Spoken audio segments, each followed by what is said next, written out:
మన ఇండియాలో east side ఉండే ఒక బెంగాల్కి వెస్ట్ బెంగాల్ అనే పేరు ఎలా వచ్చింది, ఆ పేరు వెనకాల ఉండే రహస్యం ఏంది, అదంతా ఈరోజు ఈ టాపిక్లో తెలుసుకోబోతున్నాం. హలో గైస్, నేను మీ సోమేష్. ఇది మన ఛానల్ తెలుగు ఆటల అడ్డా. టాపిక్లోకి వస్తే, అప్పట్లో మన వెస్ట్ బెంగాల్కి బాగా రెవెన్యూ ఉండేది అన్నమాట. బ్రిటిష్ ఇండియాకు కూడా అప్పట్లో మన వెస్ట్ బెంగాల్ అనేది క్యాపిటల్ అన్నమాట. అప్పుడు వెస్ట్ బెంగాల్ అనేది బంగ్లాదేశ్ అనేది ఒకటే.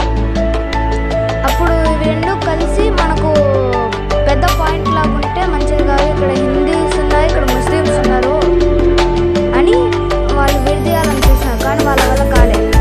బ్రిటిషర్స్లో ఒక కింగ్ ఏమో దాన్ని పెట్టేసేదానికి మొత్తం చూసినారా. అప్పటికే జనాలంతా వీళ్ళపైన ఈ యుద్ధం చేసేదానికి వచ్చారు.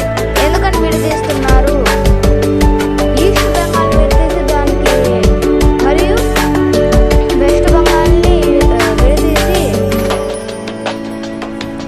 కోల్కతాని పెడుతున్నారు అని ఒక పోరాటం అయితే చేస్తారు అప్పుడు జనాలు. అప్పుడు ఎంత అంటే ఇయర్ 1911 తర్వాత ఆ యుద్ధం జరుగుతూనే 1947 అయితే వచ్చేసింది. ఇంకా పాకిస్తాన్ నార్మల్గా ఉండదు కదా, మాకు ఈస్ట్ పాకిస్తాన్ అంటూ బంగ్లాదేశ్ కావాలి అని చెప్తూ పాకిస్తాన్ మరియు ఈస్ట్ పాకిస్తాన్ అనేసి అయితే